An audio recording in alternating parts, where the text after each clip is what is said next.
Gadis ini dalam keadaan koma ketika dia dianiaya oleh seorang dokter. Tetapi dokter memberitahu gadis itu bahwa itu adalah ilusi.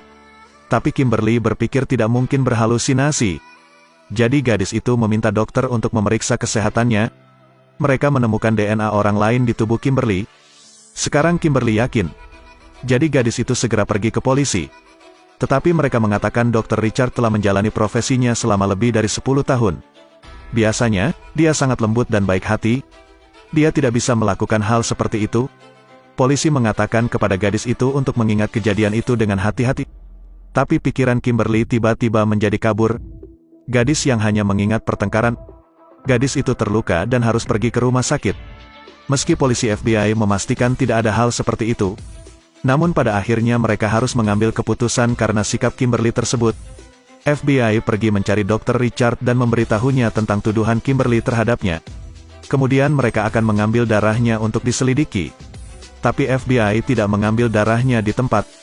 Biarkan dia mengambil darahnya sendiri. Ketika dia memberikan darah untuk pencocokan DNA, itu tidak terlihat seperti DNA Kimberly. Polisi tidak terkejut. Karena mereka semua memiliki kepercayaan mutlak pada Dr. Richard. Tidak lama kemudian, FBI pergi mencari Kimberly. Berdiri di depan rekan-rekannya gadis itu mengumumkan berita itu.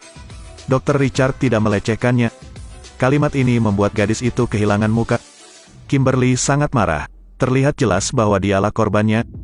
Gadis itu pergi ke kantor polisi untuk menanyai mereka. Sheriff dengan cepat memperhatikan gadis itu. Setelah dia bertanya dengan jelas, dia tahu itu. Memang FBI tidak bekerja sesuai prosedur yang benar. Tapi dia meyakinkan itu. Dr. Richard tidak akan melakukan hal seperti itu. Kimberly tidak percaya. Gadis itu ingin menyelidiki lagi. Gadis itu mengancam kepala polisi. Kimberly akan online untuk menuduh mereka tidak bertanggung jawab. FBI hanya bisa menangani kasus ini. Kali ini, mereka pergi ke Dr. Richard lagi, mengambil darahnya.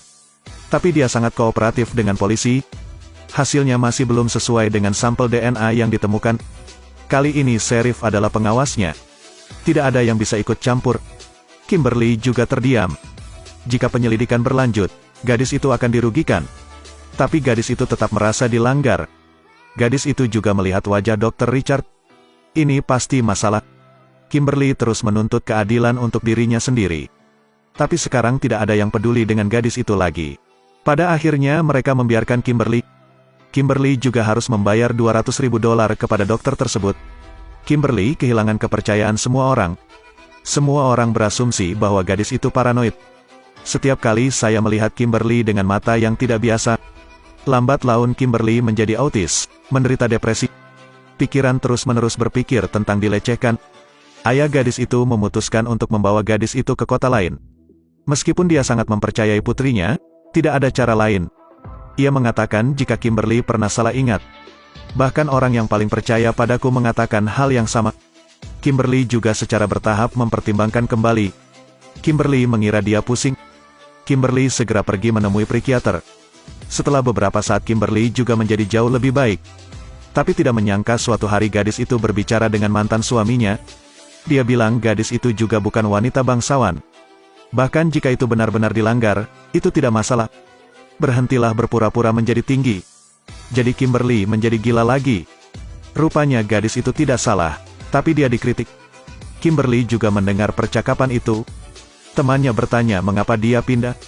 Putri Kimberly mengatakan itu karena ibunya berbohong. Kali ini bukan karena diriku lagi. Gadis itu ingin dokter mendapat pembalasan. Jadi Kimberly pergi ke kantor polisi untuk meminta penyelidikan ulang atas kasus tersebut. Tetapi FBI memberitahu Kimberly bahwa kecuali ada bukti. Jadi Kimberly diam-diam pergi mencari detektif itu. Detektif menyusup ke rumah sakit untuk mencari bukti. Tapi Richard sangat licik. Detektif itu kesulitan mengeluarkan air liurnya. Kimberly segera berlari ke lab. Kimberly pun pergi mencari asisten Richard untuk berbicara. Gadis itu pasti tahu suatu rahasia. Kimberly bahkan memperingatkan sang asisten. Hari ini dia melecehkanku. Besok dia melecehkanmu. Dia mungkin akan melecehkan putri Anda. Tidak peduli apa yang dikatakan Kimberly, asisten itu tidak akan mempercayainya. Ketika orang-orang di kota melihat Kimberly, mereka mulai menunjuk dan memaki Kimberly lagi. Mengapa gadis itu menyalahkan orang yang begitu jujur? Asisten melihat adegan ini dan tiba-tiba berubah pikiran. Gadis itu mengeluarkan sebuah daftar dan memberikannya kepada Kimberly. Itulah daftar pasien wanita yang tidak pernah kembali ke sini lagi. Kimberly segera memeriksa dan pergi ke rumah mereka. Tetapi ekspresi mereka berubah ketika mereka mendengarnya. Mereka tidak menerima perempuan. Kali ini Kimberly yakin mereka juga pernah mengalaminya. Untungnya, kejadian ini sampai ke telinga kepala suku. Dia mendengar tentang insiden Kimberly. Ini bukan masalah sederhana, katanya. Jadi dia memutuskan untuk mengambil kasus itu lagi. Dr. Richard dibawa ke kantor polisi. Dia masih sangat tenang dan tenang, mengulurkan tangannya agar dokter mengambil darah. Kali ini Kimberly menjadi saksi. Sementara itu, gadis itu sangat khawatir. Jika hasilnya tetap sama maka menjadi sia-sia. Namun ketika hasilnya datang, gadis itu kecewa. Itu hasil yang sama dengan 2 kali sebelumnya. Sheriff juga tidak mau peduli lagi. Kimberly secara bertahap meragukan dirinya sendiri bahwa dia mungkin salah. Richard tiba-tiba berkata bahwa dia akan pergi ke luar negeri untuk tinggal beberapa hari lagi. Jika Kimberly tidak memberikan bukti, dia akan terbang. Kimberly benar-benar tidak tahu bukti apa lagi yang tersisa. Gadis itu mulai ragu apakah dia memiliki kekuatan super, atau ada mata-mata di kantor polisi. Tiba-tiba seorang gadis mendatangi Kimberly. Gadis itu juga merasa telah dilecehkan. Sebelumnya, Kimberly mendatangi gadis tersebut namun gadis tersebut tidak berani berbicara. Jadi gadis itu mencela Dr. Richard. Kali ini ada saksi dan Richard kembali ditangkap. Kali ini FBI memilih mengambil darah dari ujung jari. Kali ini hasilnya cocok. Cocok dengan sampel DNA di tubuh Kimberly. Kali ini buktinya jelas dan transparan. Kimberly mencuci salahnya. Richard dikirim ke penjara. Alasan mengapa dia bisa menyembunyikannya 2 kali sebelumnya. Itu karena ada tabung karet di dalam kulitnya. Tabung itu berisi darah orang lain. Tapi pada akhirnya dia tetap harus dihukum.